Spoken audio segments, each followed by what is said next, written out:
Hello everyone, welcome once again to Geeks Not Nerds, the podcast. I'm Captain Logan. And I'm Vince. Vince, today's question comes from Sick Rick Joseph, who asks, does bringing a character back from the dead lessen the impact of said death? And he brings up lots of examples like Green Lantern and Barry Allen and of course the Batman, air quotes, death, which wasn't really a death. And then of course you got Superman, you have Captain America, and yada yada yada. So Vince, let's start this off this way.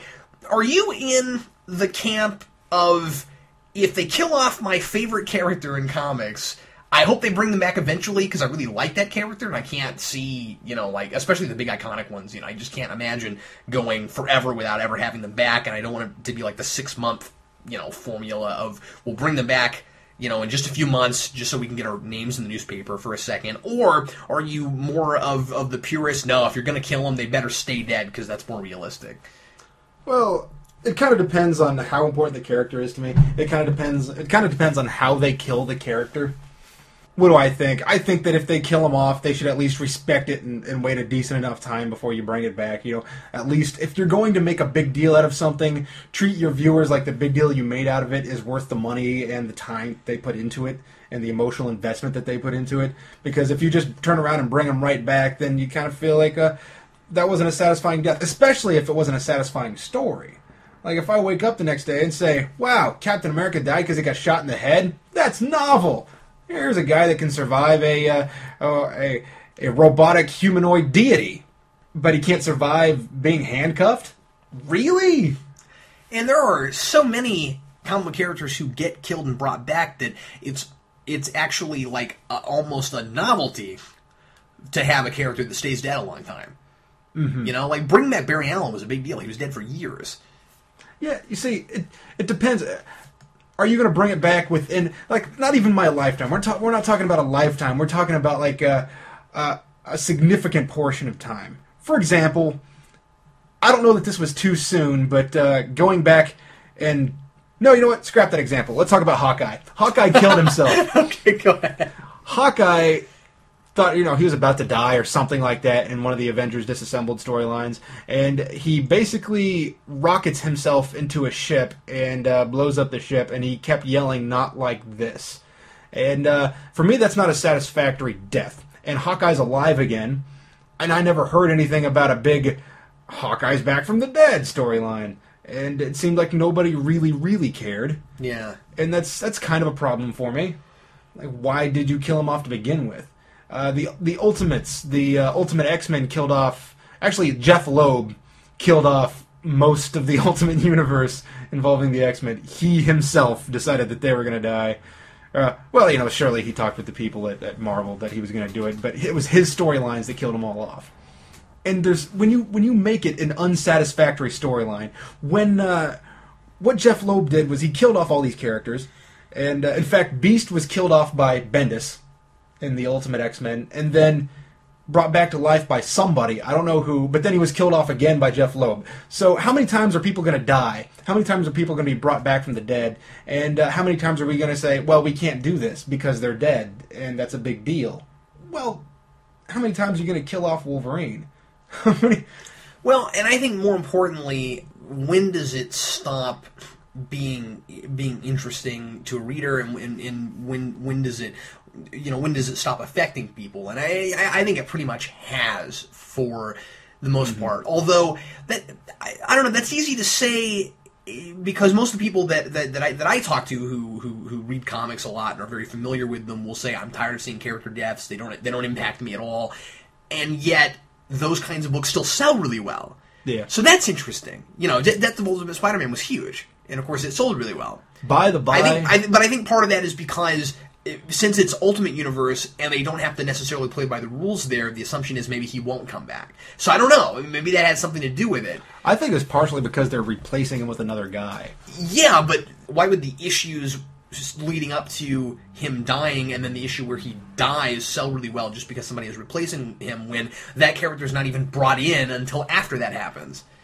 I think it's just because people get caught up in the mystique of the event. Yeah. I think you're right. I think they say, oh, it's the Marvel event that's happening with this universe. I can jump on at this point. Or there's that, yeah. Or this is just crucial for my collecting.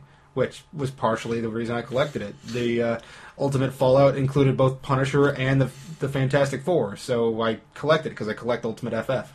Well, and honestly, and I haven't done it yet, but I thought about buying the black bag just because I've bought a lot of black and white bags.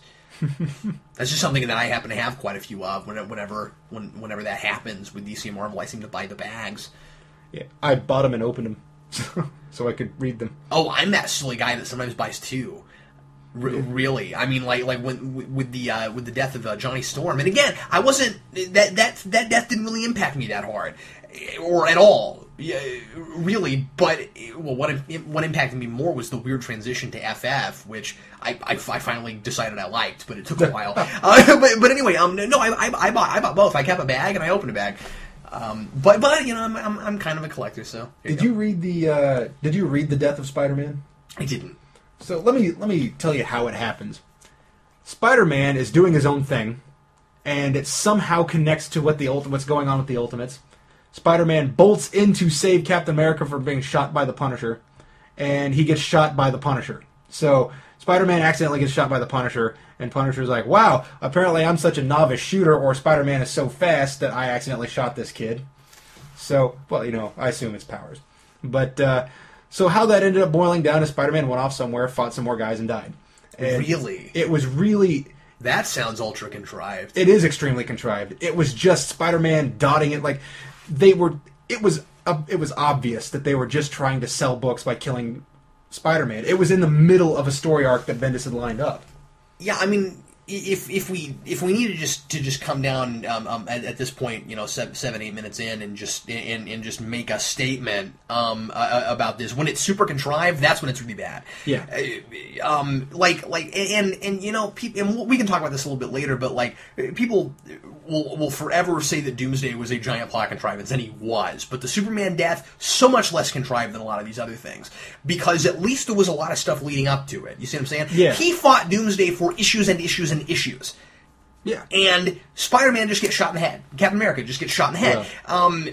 He got shot in the abdomen, I believe it was. Oh, okay. But I'm just saying, well, I didn't read it. But he got shot. And what I'm saying is I did read one or two of the issues that was in the Death of Spider-Man arc leading up to his death, and apparently that stuff didn't matter. Like, from what you're saying, like well, because you know there's this issue, just one or two issues before that, where he's getting his butt handed to him by some supervillain. I don't remember who it was. Green Goblin or somebody, I don't remember who it was. I think that's what it was. And I'm thinking, oh, okay, so we're leading up to his death, and he's going to get really worn out and really exhausted and whatever. Yeah. And did that not happen? No, well, what happened was he actually had two different deaths. You had one where the Ultimate stopped and was, oh no, Spider-Man is dead or dying. Oh no, they did it that way. And then you have the one that happened in Ultimate Spider-Man. They had, because this crossed into two different books. Right. So you had an Ultimate Avengers versus the Ultimates, which was just... Well, I saw a bunch of books with the Death of Spider-Man banner over them, and assumed it was all just an arc. Well, that's the thing, is that they're the only thing that connects them into the Ultimate Avengers versus the Ultimates issues is that Spider-Man dots in one of the issues. That's obnoxious. That is obnoxious. And then they handle it differently. In the Ultimate versus Ultimate Avengers, whatever it is, that's really hard to say several times in a row. But he dots in and he gets shot, and then it's basically over for Spider-Man. He just lays there. But if you go back to the Ultimates, or the Ultimate Spider-Man rather, Spider-Man dots in, gets shot, they all say, whoa! And then Spider-Man runs off somewhere, fights some more guys until he basically craps out because he's been shot in the stomach and he's just fought several villains at the same time and he just dies. Part of the problem with killing off a major character like that is that it never comes as a surprise because we have to use the fact that it's going to happen to sell issues leading up to it and to sell the issue in which it happens. And in that sense, the Johnny Storm death is one of the better ones simply because you didn't know which one was going to die. And that was kind of nice. I mean, you knew somebody was going to die. Like you know, they were selling that arc that way. The arc was called 3, and you knew that at the end of it, somebody was going to die. It was also a really good arc. I'm not I'm not going to say that I love the Johnny Stewart death or that I necessarily loved how he died. How he died was okay, I suppose. But like I said, it didn't really impact me just because there have been so many of these things. I think just by definition, I'm sick of these things, and so I was like, oh well, we just brought Captain America back a couple years ago. I didn't really need this, but regardless of all that, it was really fun to not know. Yeah, and so I appreciated that. Superman, you knew he was going to die. Batman, the arc was called R.I.P. It went for like a dozen issues. Which, you knew this was going to happen. I suppose right now what we're really talking about is the impact of deaths. Right, sure. And what I'm going to say, I'm sort of going to lay a little ultimatum on this for me. You're gonna bring up ultimatum. Yeah, I'm going to kill several characters that didn't need to die in a flood of New York City. But that was very apt. Well done. Indeed. We just shook hands, for those of you who can't see it on the podcast. But my ultimatum here is that your character needs to have a decent death. If you're using the death to sell the book, you have to make the story arc at least interesting. And when there has to at least be a payoff. I'm going to be a lot less upset that you used it as a money making, because we're writing comic books, we're trying to make money. Okay, cool. Fair. Make me something I want to read so I'll buy it. I mean, like, you can't be angry with companies for trying to make things they think we'll buy, right? Yeah. You can't be upset about that. But if they also aren't any good and they're hyping them up so hard, that's what's upsetting about it. And that's why for me, and again, this is kind of a nostalgic thing, somewhat, but that's why for me the Superman thing worked because it paid off so well. The issue where he dies, it's one full-page panel every single page. It's a big deal. That's really cool. Well, it wasn't. For me, it was corny, but I'm just going to admit, I thought it was corny. But, it was a big thing for you. I'm not trying to judge you, Cap. I'm just saying. Well, no, Vince, no, that's cool. I'll be judgmental against you for just a second. Oh, okay. No, kind of. All I'm saying is, it's corny now in a way it wasn't in 1993. Yeah, I was going to say that too. Is all I'm saying. Yeah. And understand that I read it when it came out. Right. It was not corny for a 9-year-old, okay? Do you see what I'm saying? Like for me, it was a big deal. Also, part of the payoff, and yes, they brought him back a few months later, but it was okay for a couple of reasons.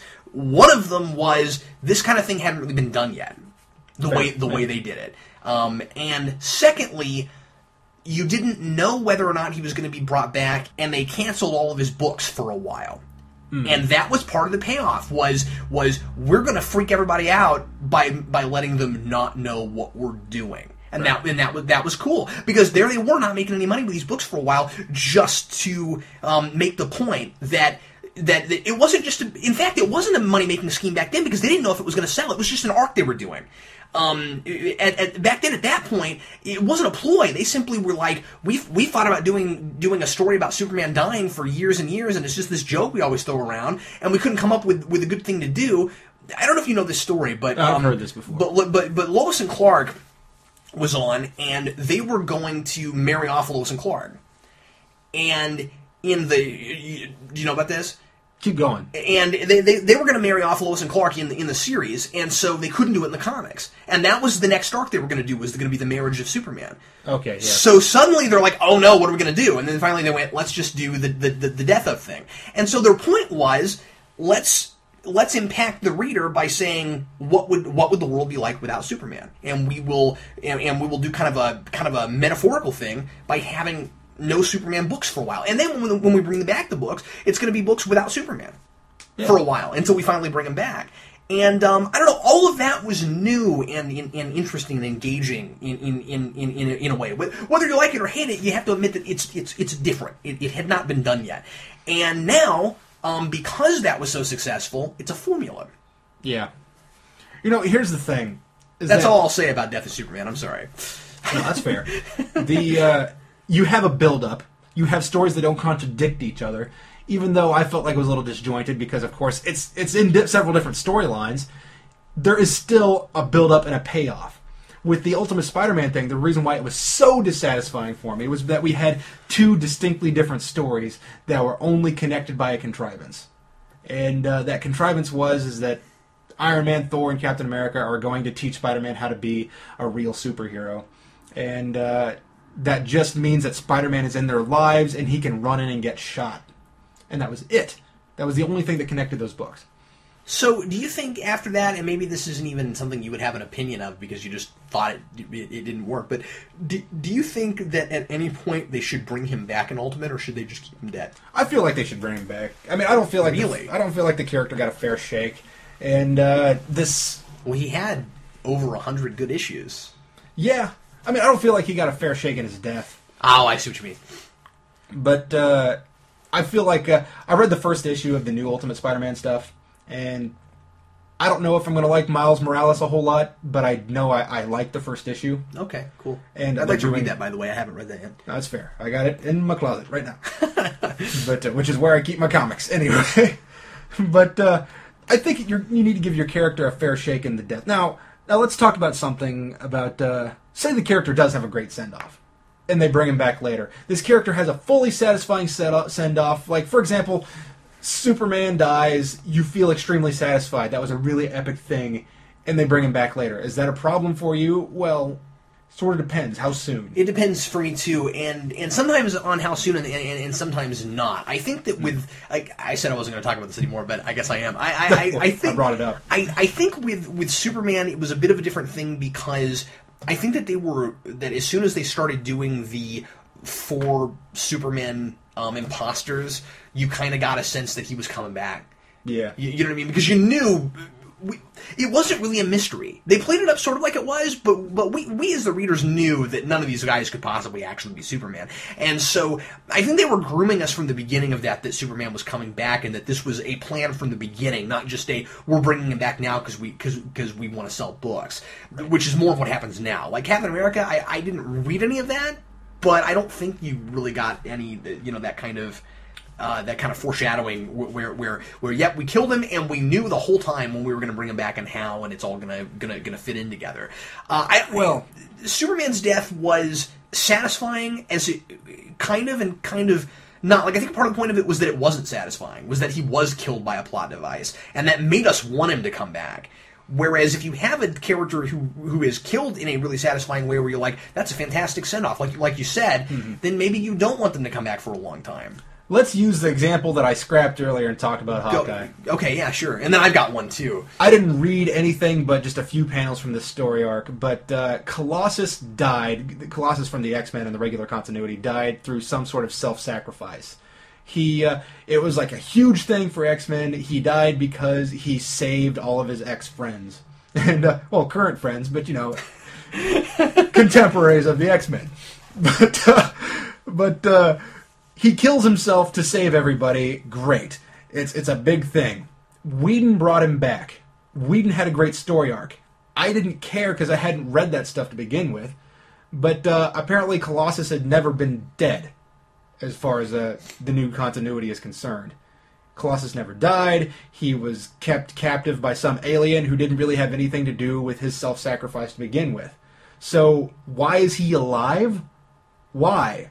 And when I was reading it, I was like, all I know is that Colossus was supposed to have died, and now we have this alien who has him captive.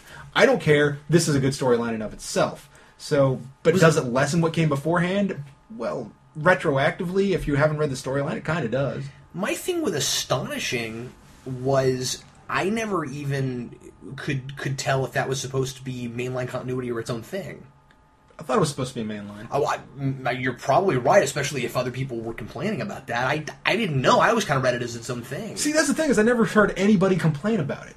Oh, okay. Well, it was just something I found out. Yeah, well, see, then you gotta wonder, I don't know. I thought Astonishing was kind of its own thing. Maybe, but yeah. Dude, I don't know. Like, I'm not telling you you're wrong. I don't know. I didn't even read all of Astonishing. I read half of it. I assume that it's part of mainline continuity since Colossus died, quote unquote, and then came back, and all the X-Men, or he came back and We the Story, and all of the X-Men and We the Story thought he had been dead. Yeah, I don't know. So I just assumed that they had to have been part.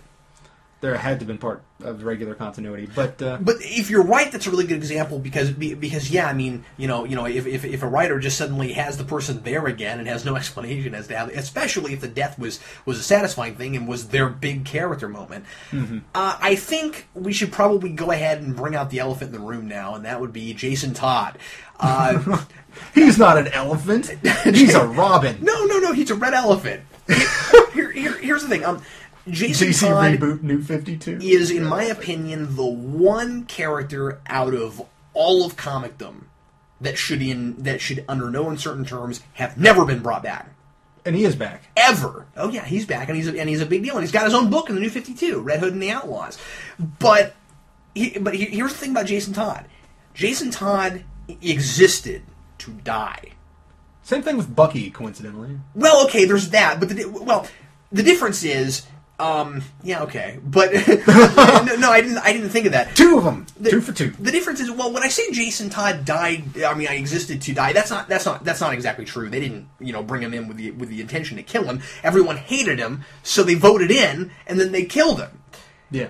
And if you have a character who the readers voted to kill off, and then that character's death becomes such a major part of Batman's character development, you keep him dead. You keep him dead for the same reason that you keep Gwen Stacy dead. Gwen Stacy being the other one. Yeah. I guess when I said the only character out of all comicdom, I guess I mean the only superhero out of all of comicdom. Gwen Stacy's that way too. Uncle Ben. Yeah, okay. Yeah. Any character, but he wasn't like a character in this. He was part of the. That would be like saying Bruce Wayne's parents. I mean, He was part of a character's origin. He wasn't really in the story. He was part of a character's origin. But you get one story or one issue that doesn't necessarily. Gwen Stacy was a character who was developed, who we knew and who people liked, and then they killed her. And I think that any character whose death is that important to the development of another character, especially be it the protagonist of a book. Mm-hmm. You really shouldn't bring that character back, and I love Red Hood. Okay, I mean the movie version much more so than the. I've heard that the movie was better than the have you story arc. I've seen it. I thought it was missing like a portion of the second act to make it really well paced and make things more of a logical progression. But it was still pretty good. The thing that it did that made the whole thing work better. I still don't think they ever should have brought Jason Todd back, but the thing that he did there too, that was better than in the comics, was using the Lazarus Pit to bring Jason Todd back, because before it was a really contrived. He's like, I didn't die because I'm really good at not dying. No, I mean, he was dead and he came back, but I mean, like, the Lazarus Pit is so much more of a plausible thing, and it also made you question his sanity, which was smart. That's good. And that was really good. So it wasn't just, well, we found a plausible way to bring him back. Also, the way he was brought back figured into his character arc, and that was really good. But even still, that's a character that I never wanted to see come back. I feel like if you're going to kill off a character to have a satisfying re-entry, the storyline has to be in some way connected to how they died. That's a really good point. So, Colossus is brought back, and it's not connected to how he died. Captain America, how was he brought back? I forget. I don't know. I didn't read it. I don't either. But it's like it doesn't matter anymore. Now, how about Batman, right? Because the thing is, the whole loophole there was he wasn't really dead, and he's lumped in with all these people now. Well, Batman has died. Well, Batman really hasn't. I don't feel like that. After I found out that Batman didn't die, I thought what DC did was a little shady, advertising that he was dead. But since he never actually died, and they didn't really ever pretend that he died after he supposedly had died, as the advertising said, I never really felt like there was that. I don't feel like Batman is part of this. No, well, he is in one sense, and that is in the same vein as the Superman thing. We spend some time, and with Batman we spend more time with the other people who knew him, dealing with him not being around. The whole point of Batman going back in time and we losing him for a while was to see the Bat family having to deal with him as if he were dead. And of course, they all thought he was dead the whole time. Maybe what they really wanted was to deal with a world without Batman for a little while, and they didn't want to actually kill him off. Yeah. And have to bring him back because they're trying to avoid the kind of arguments that we're making right now about that very thing. I mean, that's fair to me if you want to keep him alive, but you want him to go away somewhere. But I thought it was unfair to advertise that he was dead. I think so, too. So that was just a book-selling ploy. They weren't playing fair with us. That's a good point. But provided Batman had died and he come back, would that cheapen his death? I don't know. I think that the death is not cheapened as long as the reader is kept in the loop. If the reader feels like, well, they've just brought him back to sell more books, then you have no real explanation about what happened between death and re-life. The re-lifening process, as they call it. But no, you made that up. It's in the Vinctionary. But so that was a stupid joke. Now everything in the Vinctionary has a picture of Vince right next to it, with a big thumbs up and a hat on. Were you going somewhere? I don't know. Okay, because I just want to make this last point. I was waiting for you. I thought you were going somewhere. I think I was, but then the joke became more important to me. Anyway. Oh, that's cool. It was a good joke. It was a joke I laughed at. Here's the last point I wanted to make, and this is just an observation. What's really interesting about comic book deaths superhero comic book deaths versus deaths in any other medium is that it's, by definition, somewhat contrary to the format. Because in superhero stories, the good guy is supposed to win. Mm-hmm. Generally speaking. That's a good point. And of course, we've been playing with that the last 20, 30, 40 years, 20, 30 years. But even still, we are used to the good guy winning. In a superhero story, the good guy wins. And when a character gets killed off, when a superhero gets killed off, the bad guy won. Or even if it wasn't a bad guy that killed them, bad guys at large won. And so it's interesting that a lot of the reason, or the obvious big reason that they get brought back is because they're popular characters and these companies want to be able to make books with these characters. But I wonder if part of it also is you can't keep a good guy dead because he's the good guy. Yeah. I mean, which is, by the way, another reason why Jason Todd should have stayed dead. Yeah. I like that stuff about Jason Todd not necessarily being the most sane Robin. I did too. So I found him to be a fascinating character. See, I think Jason Todd's interesting because Batman has to face that he's made some mistakes. Yeah. And it's not even my sidekick is dead, my partner. And so you have all these cop stories about a partner died, so now they're never going to take another partner. Well, this is a guy who's made an obvious mistake. He has a kid as his partner. Yeah. And I guess you could make the argument that when he's brought back as Red Hood, that's Batman having to revisit that and having to pay for mistakes he made that he never really paid for. You could make that argument. That's fair. I kind of feel like Batman has kind of already paid for this and is continuing to pay for it. No good deed goes unpunished. But the good deed of taking on a ward so we can die. Although you could make the case that he never learned his lesson because he did take on Tim Drake relatively quickly. Yeah. And then that other girl that became a Robin. Yeah, briefly. Yeah. So he just can't keep kids out of his life. That's true. For such a loner, he has so many people. Yeah. Well, we talked about that. Manos and I talked about that. Manos and I did a whole podcast on that. He needed a dog. That's what he needed. And he got one. Well, Vince, let's go ahead and do rants really quick. All right, you want to go first or should Sure, I? I'll do mine really quickly. Vince, today I bought X-Men First Class. It came out recently, and I love that movie, and I couldn't help it. So I usually don't buy DVDs at full price, but I was just like, I want that movie, so I'm going to buy it. So I bought it. I took it home. I watched it, and I'd only seen it the one time in the theater. And by the way, one more time, what a good movie! Yeah, that was such a good movie. Anyway, it was really fun to get to watch it again. And but on the box, there was something that kind of aggravated me a little bit, and I've never seen this before, and I think maybe this has been going on and I didn't notice it, but on this particular box, there's a seal that says "Certified Fresh" by Rotten Tomatoes. That bothered me. I don't know that bothers me, but it's definitely questionable. It definitely ties into our GNN from last week. Well, here's what bugs me. From this week, depending on when we post this video. Yeah, right. This is what bugs me about it. Okay, it's simply this. Okay, it's not produce. Yeah, that's true. It's like, see, that's why it's clever. It's a symbol. No, I get that it's kind of clever. I also get that some people are dumb and will buy into things like that. Oh, if it doesn't have the seal, it must be bad. That's a good point. I don't like that.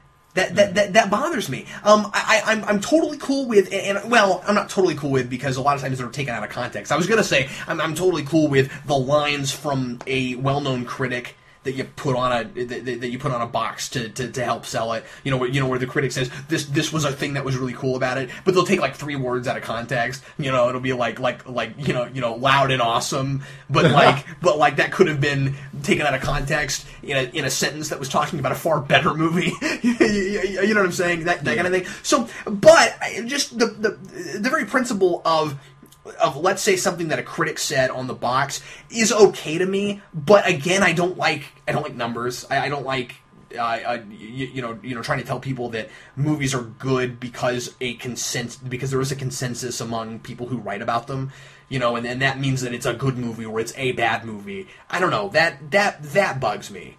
Rotten Tomatoes says it's good. Well, Rotten Tomatoes is not a person. That's a terrific point, especially considering that it's a nail in the box of independent film. So yeah, that's good too. I mean, if you're just talking about needing the approval of several critics before you watch this movie, then that's just a nail. Because not every critic, or in fact, most critics are not going to see an independent film. It's pretty much surviving on people getting interested and saying, "Well, let's check this out." The thing is, if they start putting that seal on a bunch of movies, they can say that about a movie where there was no consensus. Because Fresh is simply over 50%, isn't it? 60. Or is it 60? Okay, all right. Well, but even still, that's a pretty polarized movie. Yeah. Right? I mean, like I think Watchmen was somewhere around there. That was a really polarized movie. You saw critics. Well, you and I both had differing opinions on that movie. I mean, yeah. you had a lot of critics. I loved this. I hated this. I wasn't sure about this. And I just don't see putting Certified Fresh by Rotten Tomatoes on that movie. In reality, it really doesn't work because look how many people loved 300. Yeah. And it got a 60% on Rotten Tomatoes. Yeah, good call. So people loved that movie. I didn't, but people loved that movie. And I enjoyed it too. Yeah. So anyway, I don't know, Vince. I'm not sure what I think of that. No, that's fair. That might be a GNN topic anyway. Anyway, what's your rant? All right. I was watching a movie the other day, and I've seen this in several movies and in comic books and books where somebody says, "Who, pie?" Yes. No. Yes. Oh, I'm sorry, I don't know why. I was just really hoping that this was another rant about pie. But, no. Okay. It's another rant about a giant cupcake in the movie. It's a cake! But I've heard people say, I'm a New Yorker.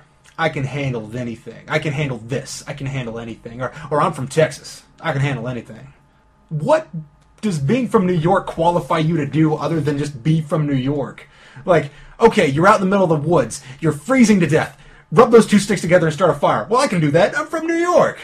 Great. Apparently, all New Yorkers have training for absolutely everything. Oh my God, the plane's going to crash and everybody on the plane but me is dead? Well, I can handle this. I'm from Texas. I'm from Texas. I can fly a plane and not kill anything that I land on or myself. I know you don't agree with this. I still say there's one blanket statement that works, and that's I'm Batman. I'm Batman. Well, you're not wrong. But that's funny. Except I can handle this. I'm from the Batcave. No, I actually believe that Batman can handle anything, provided a story arc leads him up to it. Yeah. Well, but I'm sorry, I had to say that. No, that's true. It was a good joke. But I'm Campy Batman. I am Bat-Neo. But I don't know where that came from. But that bothers me because I've seen things where they say it seriously, and then I've seen things where it's a joke, and it doesn't bother me if it's a joke, where somebody says, "What? Going camping? No problem. I'm from New York. I can handle anything." And then they're out there in the woods wearing like leather and Italian shoes, going, "This is bull stuff, man. I hate this. Where's everybody? I need to take a crap. Where's the teepee?" Like, no, you're in the woods, and then it's funny. But when somebody's like, I can handle this, and then they do because they're from New York or Texas or Istanbul or wherever. No, that would have to be a joke, right? I can handle this. I'm from Istanbul. To Constantinople. Anyway. I dealt with the transition between those names, and I can deal with this. But, actually, that's not against anybody who may happen to be from Istanbul or Constantinople. I've never been there. Maybe if you can live there, you can handle anything. I don't know. You know, if somebody's like, say for example, you're from a very turbulent area. It's like say, the moon. Like, I'm from the moon. I can handle anything, Vince. Like, I know some guys that are from a really, really urban and crime-ridden area of Michigan, and if I had if my friend and I were about to get into a bar fight, and he leaned over to me and said, "Vince, don't worry, I'm from this part of Michigan," I'd be like, "All right." Yeah, or say Detroit. Yeah, I mean, yeah, that's a great example. So I'm don't worry, I'm from said crime-ridden area. I can handle myself. It's like, cool. I believe that you're not going to die in the immediately. Right situation, right? Yeah. But if he'd said, "Don't worry, I can waltz because I'm from said crime-ridden area," it makes no sense. "Don't worry, I'm going to take care of this wedding. You are going to have the most beautiful wedding. It's all going to be done in suede. It's going to be great. It's going to be a suede dress. She's going to have boots on. She's going to have a headdress. I don't know. I'm just saying, it's creative. It's colorful. You should try it." Anyway, that's the end of my rant. And this is the end of the podcast. Thanks a lot for listening to Geeks Not Nerds, the podcast, and we'll see you for another one next week. I'm Captain Logan. And I am Vince. See you next time.